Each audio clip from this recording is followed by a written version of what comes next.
Welcome to Ask Me Anything, where I answer real questions from clients and anyone looking for organizing guidance. From tackling clutter hotspots to understanding where to even start, this is your space to get honest, practical advice. No filters, just straightforward solutions to help you feel more in control of your home. Hello, and thank you so much for joining me for Ask Me Anything. I am Stephanie, your host with Solstice Living, and I'm excited to have you join me. And so today we are answering, we have Diana from Sugarland. What should I do with the items I might need someday, but I do not want sitting out? Diana, great question. Thank you so much for writing in. So we have to find a place for them, right? We don't want to see them. Your prime real estate, the area where you want the items you use regularly, most likely every day, if not weekly, you want to have space out. But everything else that you might use once a month or every 6 months, a year, you want to put them away. And so we want an organized system, and I would suggest designating one spot for all of these items in your house, whether even if it's clothing or keepsakes or whatever the category is, designate one spot. So find a closet or a cabinet or a bin even somewhere in your house where you can store all these same items of, I want to keep this but not. And then you'll stick them in there. And so you potentially could do it by categorical area of already that you have. Let's say you have these costumes that you might only wear at Halloween. We want to put all those costumes into one bin, label it Halloween costumes, and then either put it up high in your garage, you can put it up high in one of your closets, or behind all the clothes in a closet as well. But the key is to categorize all costumes in the house in that one area. Even if it's a costume you might wear to like Renaissance Festival, or if you get dressed up for Valentine's Day and it's like a specific, you wear heart ears type things. I have no idea. It all goes into that one holiday bin or costume bin in this case. And so when you think in your brain, oh, I need those hearts, it's February, I need those hearts, I go to that one bin in your closet and you have that. And same if you're October, November, and you're like, oh, I have my Renaissance costume, I have to go find that. You go to the costume bin. And so the goal here, again, is just to categorize everything together. But before you start storing away these items, I do recommend you ask yourself truly, do you need it? Is it something that you're holding on to for guilt or obligation? Is it something that you will actively use in your future? Is it a possible but maybe not? And then there's also a nice rule of thumb. My fellow organizer, Lisa, actually told me this the other day. Can you find that item in 20 minutes or less, and will it cost you $20 or less? And so you create your own system for that. Maybe it's $10, 10 minutes. Maybe it's an hour and $100, and it's whatever you find best for yourself. And if that's the situation and there's no, yes, I for sure need this in the future, it's a possible might if XYZ happens, then perhaps you ask yourself, is it worth storing in my house? Because that's prime real estate. Your entire house is technically prime real estate. And if you store it, aka in the store, and it only costs you, again, you decide $5 and 10 minutes to go to the store, perhaps it's worth it to get rid of it right now so you don't have to store it and you can just buy it again. Especially if it's something that's so out of the norm, you won't remember that you have it anyway, get rid of it today. And then if you were speaking about paperwork's a lot easier to store, but you do need a system in place. And so I could go for hours on paper. I will just leave you with this hopefully quick, succinct response. I recommend file cabinets, and you can, if you don't have a big file cabinet, you can get one of those if it's 12 file folders and just put it in there. And that can be like your reserve area, your archival area. And so that can be the areas you need to keep, absolutely need to keep, such as passports, birth certificates, social security cards, tax documents, however, whatever. And you store it in this 12 file cabinet. And that can also be good that you can just grab and run out the door if there's a fire, flood, emergency, etc. But two, you want to keep all of your archival papers together so that you know exactly where to go. And then you would just label each file like important personal papers or important school papers or important medical documents. And it's the items that you need, but you won't have to access most likely ever, or maybe once a year, twice a year. And so you want them put away. So this would go either in your lowest file cabinet and or again, you can put it in a closet like kind of in the back. The key, though, is you have to remember where you store these. And so just make sure you have a system in place that allows you to find them when you do need them. And I hope that answered your questions of what you might do with items you need someday, but you don't want sitting out and just last minute. The key is just to store like items with like and by the correct categories of what you need them for. And then remember exactly where you put them. And so if you want to create a notes on your iPhone and or Google phone, etc., of important documents stored in file cabinet bottom drawer or stored in, handheld file system in my closet. Make a list for yourself so that you remember and then just check that anytime that you're looking for something. You can also do this on an Excel sheet if you want to get really detailed of every single item that you're keeping that is something you might not use for 6 months plus, because we all have a million things to keep in our minds and that is not necessarily one of them. And so create that Excel sheet that tells you exactly where it is that you can find it, and then just get in the habit of checking that Excel sheet, but then also keeping it up to date so when you add items, it does go on there. From Amber from College Station, how do I tackle my bathroom? Okay. Thank you so much for submitting your question to me. Bathrooms are tricky in that we often have way too much product in them and we never go through them to let go of the items that we have outgrown. And so myself included, I will use some shampoo and maybe I don't quite love it, so I buy a new one to see if I like it, but I keep the old one just in case. And then I never throw that old one because it's still good, right? Like it works, but I found a new love. And so chances of me going back to use that old one are very slim unless perhaps the new one runs out, but I can't get to the store and then I do have that one, so it's good.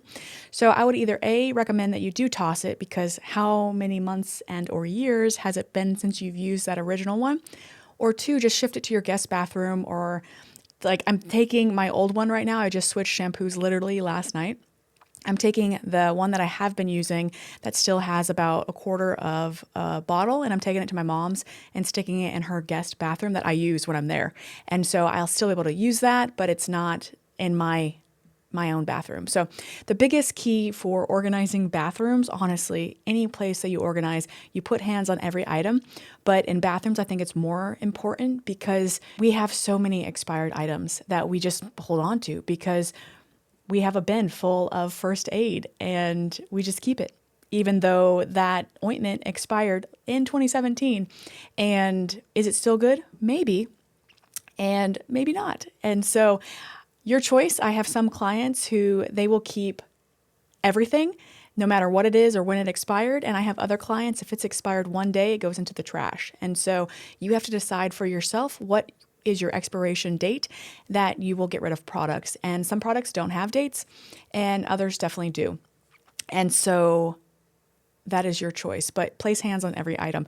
And then when you organize things, you're going to categorize what you are keeping. And so, like I just mentioned, first aid, I would put all your Band-Aids there, your antibiotic ointments, the bandages, ice packs, potentially pain pills if you do want those together and you don't have a surplus of them, they could go in with your first aid.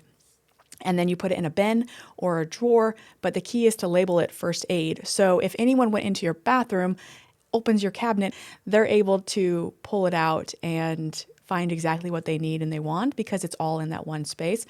And I have clients that if a specific bin that's been utilized for a category, such as first aid in this case, becomes full, they have to get rid of items. And so then you ask yourself, will I actively use 1,000 Band-Aids that I have? Do you have a preference? Do you have a favorite? Is one maybe very old and so the sticky residue does not actually work anymore, and so you need to get rid of it that way as well? And that's a question for you. And I have others that will just get a bigger bin. So it again depends on how often you use the items, where you're storing the items, what you have the space for. And so that's a category. You can do face stuff, you can do hair products and or all tools. You have masks if you want to do masks. You have dentals generally. Everyone has dental bins in their bathrooms. Makeup and perfumes are also big. So your perfumes, if it's expired, if you've had it for a while, I would recommend actually getting rid of those. With some perfumes, it's going to have a almost vinegary smell or like a sour, musty odor. And so shake it, or if you've noticed it's actually separated. If you've noticed any product has separated, potentially ponder getting rid of those items. But with the perfumes and your makeup, double check them and then sample them, use them if you like them.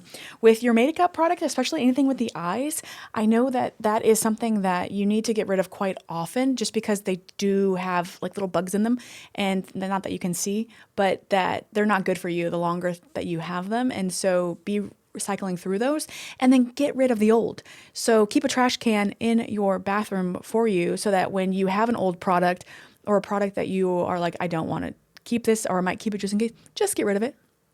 Understand your own habits. And this is something that I have actually started focusing on right now with my own self is, will I actually ever use this? And being honest with myself, and if not, getting rid of items. And so just do that for yourself. There are some product that you can buy. So just a normal shoebox bin, I think is great because you can put a label on the front, put a lid on it, and stack a couple. And those work great for anything that you have. There's open bins, like the iDesign bins at Container Store or on Amazon work great as well because they're clear, and I like the size of them. It generally works perfectly for bathroom items. And then you also have pull-out drawers that you can have two stacked depending on, again, the height in your cabinets. And it just works great for the two different categories that you may have there.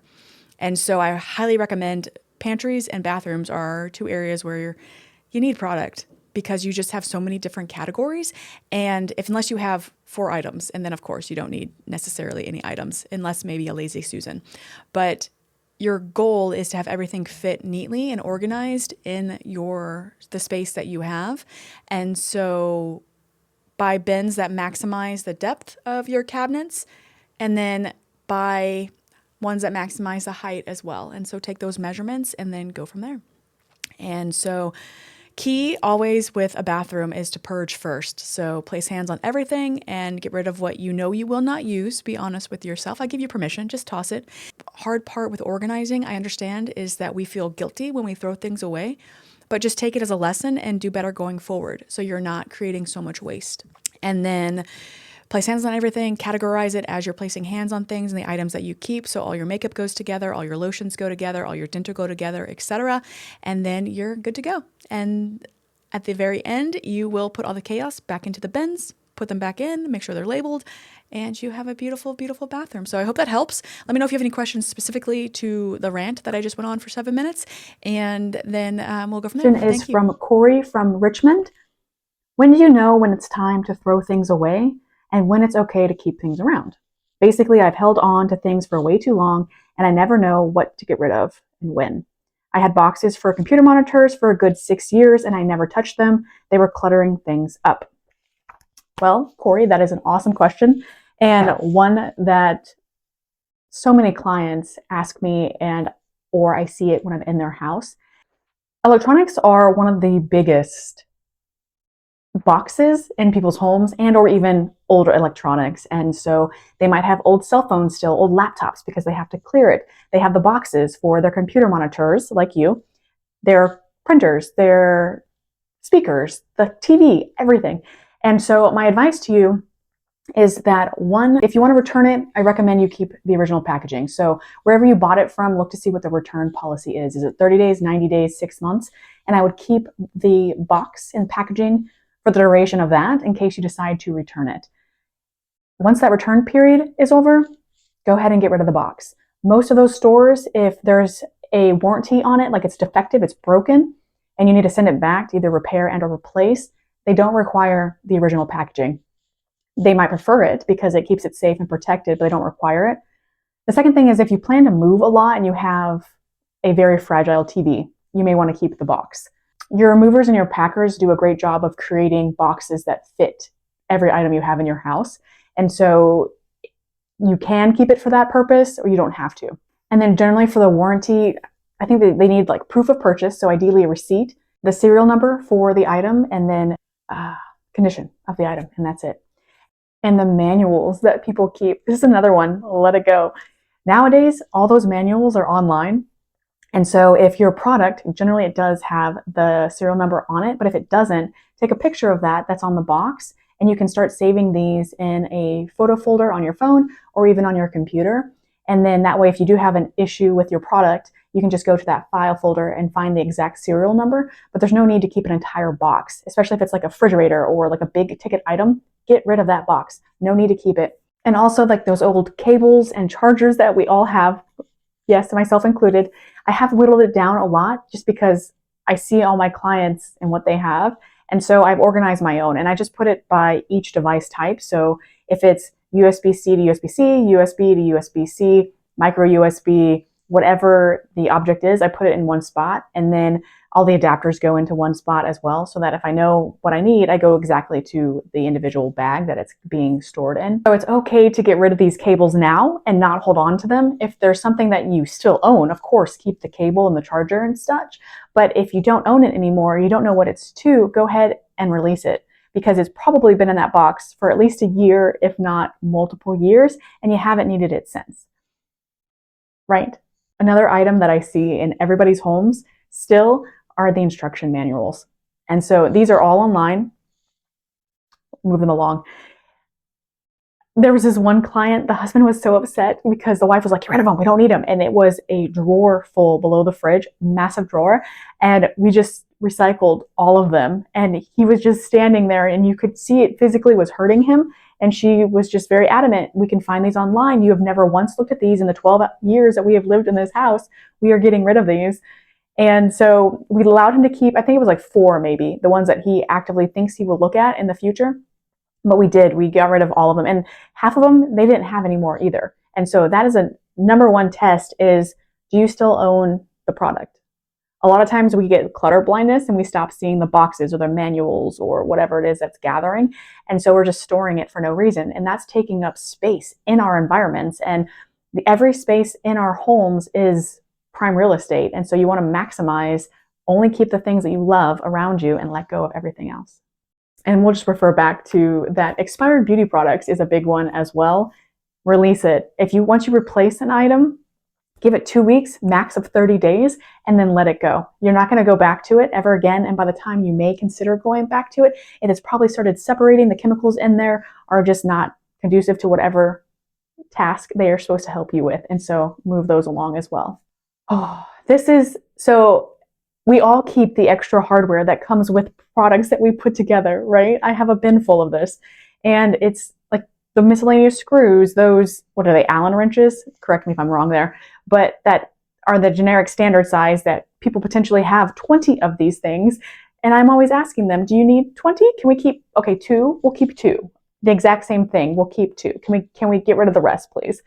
And so a lot of times we just keep the extra parts. And you don't have that shelf anymore or the cabinetry or whatever it is. And so yes, you can definitely get rid of that, especially if it's like a specific thing, or if you never attach the cabinet to the wall, but you keep the screw with the washer with the little cloth piece with it, and it's always, you have like, multiples of them, but you've never once in your life actually attached it to the wall, go ahead and get rid of it. And so for those, you can donate if you want, or put up on OfferUp. Anything that you're getting rid of that's still good and working condition. I love to use OfferUp. One of my good friends, Blanca, she'll put everything on OfferUp, and it just feels better to give to a specific person who needs that specific thing than to blindly give to a donation center where it may or may not actually end up on their shelves. And so recommend OfferUp. And then the last big one that I notice with myself, a lot of clients, is we always have those projects, the things that are broken or the tasks that we want to do. For myself right now, I have maybe about 10 articles of clothing that are hanging above my washer, technically my dryer. And I got my sewing machine back from my friend who borrowed it for a year to see if she wanted to become a seamstress. And I plan to alter the clothing items that are there with my sewing machine. And it's been sitting there, I think, since summer. And so I'm getting to that point where I'm about to ask myself, will I actively ever do this? And if I will, I need to do it now. And so any broken parts and pieces and objects that you have around your house, ask yourself, truly dig deep, will you ever fix it? Will you ever take the time to sit down, whether it's 5 minutes or 5 hours, and fix it? If you won't, just move it along. Again, try OfferUp, because I once got rid of a microwave that it wouldn't turn off. And then I was so worried, I was like, what is wrong with this thing? Is it contaminating my food? I had no idea. And so I put it on OfferUp for free. And I just said, hey, free microwave, this is what's happening. and a guy came and grabbed it. He was so excited. He tinkers with microwaves. And so you never know what your trash is someone else's treasure. So there's no timeline on what you should get rid of and when you should get rid of things. However, if you're holding on to it for just the what if day, or if it no longer has a point or a purpose in your life, get rid of it. If you can find it somewhere else, get rid of it. If you can take a picture and that will suffice for all the information that you need, go ahead and do that, but do make sure that you create the system that tells you how to find it or where to find it. And so, Corey, thank you so much. I hope that answered your question. The other ladies, Amber and Diana, I appreciate you as well. Thanks for sending in your questions and spending this time with me. I hope these answers give you clarity, direction, and a boost of confidence as you work through your own spaces. Keep the questions coming. I'm here to help.